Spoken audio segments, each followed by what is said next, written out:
இப்போ நீங்க பார்த்துட்டு இருக்கிறது ஃபைபர் கிளாஸ் மெஷ் அப்படின்றதா. இன்னைக்கு கட்டுமானத்துல இது கொஞ்சம் பரவலாக பயன்படுத்தப்படுகிறது. இது எந்த இடத்துல பயன்படுத்துவாங்க பார்த்தீங்கன்னா, கட்டுமானத்துல 2 மெட்டீரியல் ஜாயிண்ட் ஆவற அந்த கேப்ல இத ஃபில் பண்ணுவாங்க. இங்க பார்த்தீங்கன்னா தெரியும்.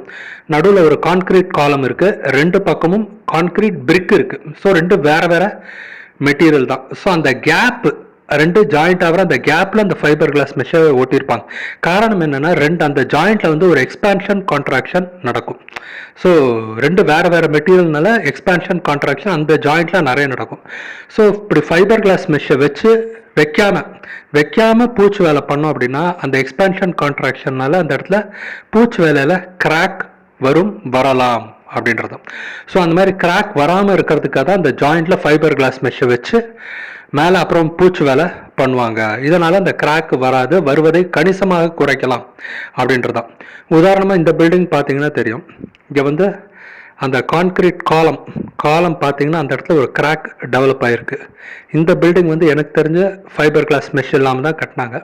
ஸோ இந்த மாதிரி கிராக் வருவதை தவிர்க்கலாம் அப்படின்றதான். ஸோ எல்லா ஜாயிண்ட்லையும் இந்த மாதிரி போடணுமா அப்படின்னு கேட்டால் அப்படி கிடையாது. சில இடங்களில் பண்ண வேண்டாம். இதை பற்றி நான் டீட்டெயிலாக ஒரு வீடியோ கொடுத்துருக்கேன், எங்கே பண்ணணும் எங்கே பண்ண தேவையில்லை அப்படின்றது. அந்த வீடியோட லிங்கை நான் கமெண்ட் செக்ஷனில் நான் கொடுக்குறேன். மறக்காமல் அந்த வீடியோ ஃபுல்லாக பாருங்கள். இந்த வீடியோ உங்களுக்கு ரொம்ப பிடிச்சிருந்தது அப்படின்னா மறக்காமல் சப்ஸ்கிரைப் பண்ணுங்கள், மற்றவங்களுக்கு ஷேர் பண்ணுங்கள்.